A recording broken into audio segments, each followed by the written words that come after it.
कि सबसे बड़ा हिंदू कौन है। मोदी बोलते कि मुझसे बड़ा कोई हिंदू नहीं है।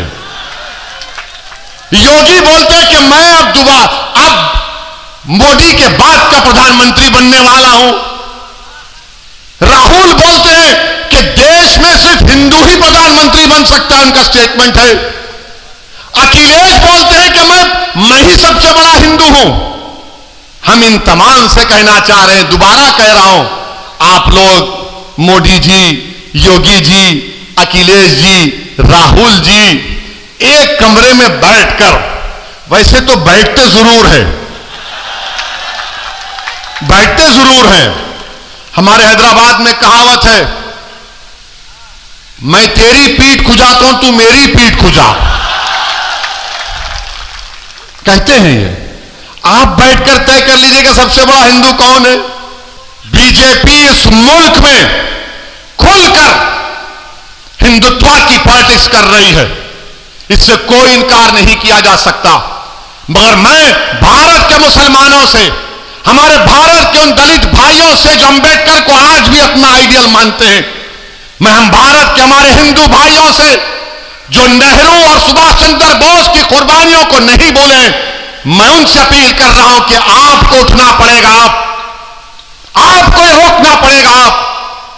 अगर आप समझते हैं कि आपको मदद की जरूरत है तो असदुद्दीन ओवैसी आपके साथ कंधे से कंधा मिलाकर खड़े रहने को तैयार है।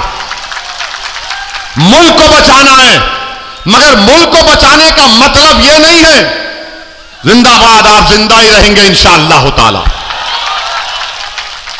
मगर मुल्क को जब बचाने की बात होती है, ये समाजवादी, कांग्रेस, बीएसपी बोलेंगे देखो देश को बचाना है ना, तो फिर तुम खामोश हो जाओ।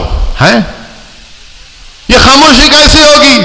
नहीं, तुम कुछ मत करो, तुम खामोश बैठो, हम देख लेंगे। तुम नहीं देख सकते इनको, तुम मुकाबला ही नहीं कर सकते मोदी से। मोदी मंदिर कर रहे हैं तो अखिलेश बोल रहे मैं भी परशुराम का मंदिर बनाऊंगा, बोलते हैं ना। आपका मजहब है, चलिए, हमको इतराज नहीं है, मगर मुल्क में लड़ाई क्या है? योगी आदित्यनाथ ने अपनी तकरीर में कहा राहुल गांधी के बारे में कि राहुल गांधी किसी मंदिर में गए तो उनको मंदिर के आदाब नहीं मालूम थे। तो बाबा ने कहा कि ऐसा बैठे कि मंदिर के किसी पुजारी ने कहा अरे ये मंदिर है, मस्जिद नहीं है। मुझे यकीन है कि मंदिर के पुजारी ने इस तरह नहीं कहा होगा, क्योंकि जब किसी की इबादत गाह में जाता है तो खुदा की इबादत करने के लिए जाता है। लोग दरगाह को आते हैं, आला हज़रत के आते हैं ना, तो क्या पूछा जाता है? तो अगर पूछा जाता है, आते हैं, अकीदत है, किसी मजहब का आता है, मगर योगी ने खैर इजाफा कर दिया। अब सवाल यह पैदा होता है कि भारत में लड़ाई यह है कि सबसे बड़ा हिंदू कौन है। मोदी बोलते कि मुझसे बड़ा कोई हिंदू नहीं है। योगी बोलते कि मैं अब मोदी के बाद का प्रधानमंत्री बनने वाला हूं। राहुल बोलते हैं कि देश में सिर्फ हिंदू ही प्रधानमंत्री बन सकता है, उनका स्टेटमेंट है। अखिलेश बोलते हैं कि मैं ही सबसे बड़ा हिंदू हूं। हम इन तमाम से कहना चाह रहे हैं, दोबारा कह रहा हूं, आप लोग मोदी जी, योगी जी, अखिलेश जी, राहुल जी एक कमरे में बैठकर, वैसे तो बैठते जरूर हैं, हमारे हैदराबाद में कहावत है, मैं तेरी पीठ खुजाता हूं, तू मेरी पीठ खुजा, कहते हैं ये। आप बैठकर तय कर लीजिए कि सबसे बड़ा हिंदू कौन है। संविधान में आर्टिकल 51 है जो कहता है कि इंसान को मजहबी रह सकता है, नहीं भी रह सकता है, मगर एक साइंटिफिक टेम्परामेंट डेवलप करना है। एक साइंटिफिक टेम्परामेंट। चुनाव हो रहा है या किंडरगार्टन का कोई ड्रामा हो रहा है यहां पर? इनको ख्वाब में ये दिख रहा है, इनको ख्वाब में वो दिख रहा है। तो मुसलमान के ख्वाब क्या है बोलता हूं मैं आपको। हमारे ख्वाब तो छोड़ो, हर मां रात भर सोचती है कि कल खाना क्या खिलाऊंगी मेरी बच्चे को। सोच लिए कि कल जब मेरा शौहर घर से निकल कर जाएगा, जानवर बेचने गांव में जाएगा, तो क्या जिंदा वापिस आएगा या लाश उसकी आएगी। हर बेटा यह देख रहा है कि मेरी आमदनी कम हो गई, इतनी कम हो गई कि मैं आज के इस उत्तर प्रदेश और भारत में अपने बाप से कम आमदनी को कमाता हूं। हर बेटी ये फिक्र में है कि मैं कॉलेज नहीं जा सकती, इसलिए कि मेरी इज्जत लूट ली जाएगी, इज्जत लूट ली जाएगी। मैं उत्तर प्रदेश के मुसलमानों को पैगाम देने आया हूं। मैं आपको खोलकर कह रहा हूं कि आपको ख्वाब देखना है अब इंशाअल्लाह ताला, आपको ख्वाब देखना है इंशाअल्लाह ताला।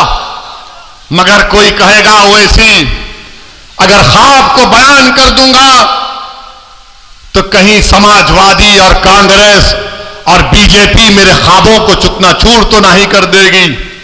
नहीं करेगी इंशाअल्लाह ताला। तुम ख्वाब तो देखो, तुम ख्वाब तो देखो ना, तुम हिम्मत करो ख्वाब देखने की कि मेरा बेटा ऐसा डॉक्टर बनेगा जो तमाम बीमारियों का इलाज करेगा, मेरी बेटी देश की प्रधानमंत्री बनेगी इंशाअल्लाह ताला। मुसलमानों की बेटी, मैं जिंदा रहूं या ना रहूं, यह ख्वाब होगा इंशाअल्लाह पूरा। तुम ख्वाब देखो कि मेरा बेटा या बेटी साइंटिस्ट बनेगी तो वो कैंसर की दवा निकालेगी, मेरा बेटा या बेटी वकील बनेगी तो दलितों पर, मुसलमानों पर, हिंदुओं पर, आदिवासियों पर जुल्म होगा तो उनके हक के लिए लड़ेगा, दुनिया का मायनाज वकील बनेगा। यह ख्वाब देखो आप, इन ख्वाबों को देखना है आपको। तुम ख्वाब देखो कि उत्तर प्रदेश में मुसलमान अपना हिस्सा लेकर रहेंगे इंशाअल्लाह ताला। हम अपना हिस्सा लेकर रहेंगे, हम हिस्सेदारी की लड़ाई लड़ेंगे।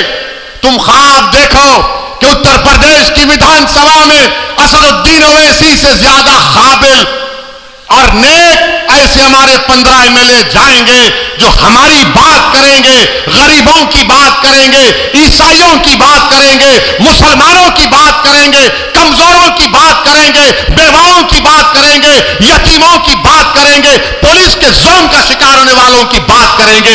ये पैगाम है, ये ख्वाब आपको देखना है। क्या आप ये ख्वाब देखेंगे? क्या आप ये ख्वाब देखेंगे? क्या आप इन ख्वाबों को पूरा करेंगे इंशाअल्लाह? तो मेरे दोस्तों, ख्वाब कैसे पूरे होते हैं?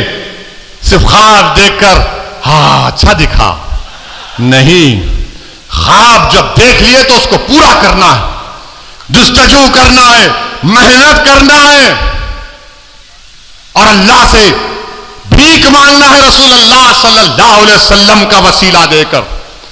जिस तरह किसी आशिक ने कहा था कि चमक तुझसे सब पाते हैं पाने वाले, मेरा दिल भी चमका दे चमकाने वाले। अल्लाह चमकाएगा तुम लोगों को इंशाअल्लाह ताला। तुमको असदुद्दीन ओवैसी की जरूरत नहीं है, तुम सिर्फ ठान लो कि मैं भारत में चमकूंगा, मैं भारत को अपनी नूर से, अपने इल्म की नूर से, अपने ईमान की नूर से, अपने किरदार की नूर से, सबसे ज्यादा अपनी बेबाकी और अल्लाह पर तवक्कल करके इस मुल्क में और अमन को फैलाऊंगा और अपने हक को हासिल करूंगा। यह ख्वाब पूरा होगा इंशाअल्लाह ताला। मेरे अजीज दोस्तों और बुजुर्गों, मेरे अजीज दोस्तों और बुजुर्गों, इन ख्वाबों को पूरा करने के लिए विधानसभा के चुनाव में उत्तर प्रदेश के मुसलमानों को मुत्तहिदा अपने वोट का इस्तेमाल करना पड़ेगा। हम भी चाहते हैं, हमारी भी कोशिश है, हमारी भी दुआएं हैं कि अल्लाह सुब्हानहू तआला बीजेपी को उत्तर प्रदेश में शिकस्त दे दे, दोबारा यहां पर बीजेपी की सरकार ना बने और यहां पर मुसलमानों की एक हिस्सेदारी की बात करने वाली पार्टी के उसके जिम्मेदारान विधायक बनकर असेंबली में, विधानसभा में जाए। यह भी हमारा ख्वाब है। अब यह ख्वाब अखिलेश का क्या है नहीं मालूम, बिल्ली के ख्वाब में छिछड़े नजर आते हैं। यह कहावत है, कहावत है, उनके ऊपर नहीं बोल रहे हैं। मगर अब आपको अपने ख्वाबों को अगर पूरा करना है चुके हैं, अब तुम हमको धोखा नहीं दे सकते। आप हिला के रख दो बीजेपी और योगी को जमहूरी तरीके से कि हम बेदार हो चुके हैं, ये हमारे ख्वाब, हम उसको पूरा करेंगे इंशाअल्लाह ताला। और याद रखो, अगर तुम अपने आप को नहीं बदलोगे तो अल्लाह तुमको नहीं बदलेगा। जो कौम बदलने के लिए तैयार हो जाएगी, रब्बे कायनात तुमको बदल देगा, दुनिया को तुम्हारे सामने बदल देगा। मेरे अजीज दोस्तों और बुजुर्गों, यही चंद अहम गुजारिशात मुझे आप तक कहना था। मजलिस का साथ दीजिए, यह आपकी पार्टी है, मेरी जिंदगी का कोई भरोसा नहीं। कोई कहता है गर्दन उठा देंगे, भाई जो करना है करो, जो करना है करो, मगर मेरा भी एक ख्वाब है, शायद आपका भी ख्वाब होगा कि इस दुनिया से जाने से पहले अल्लाह हमको ख्वाब में रसूल अल्लाह सल्लल्लाहु अलैहि वसल्लम का दीदार करा दे। मेरा भी ख्वाब है कि जब रूह निकली जाएगी तो मेरी जबान पर अशहदु अल्ला इलाहा इल्लल्लाह व अशहदु अन्ना मुहम्मद रसूलुल्लाह रहे। तो मेरे साथ लगाइए नारा, नारे तकबीर, नारे तकबीर, नारे तकबीर। अस्सलाम वालेकुम व रहमतुल्लाहि व बरकातुहू व आखिरु दावाना अल्हम्दुलिल्लाहि रब्बिल आलमीन।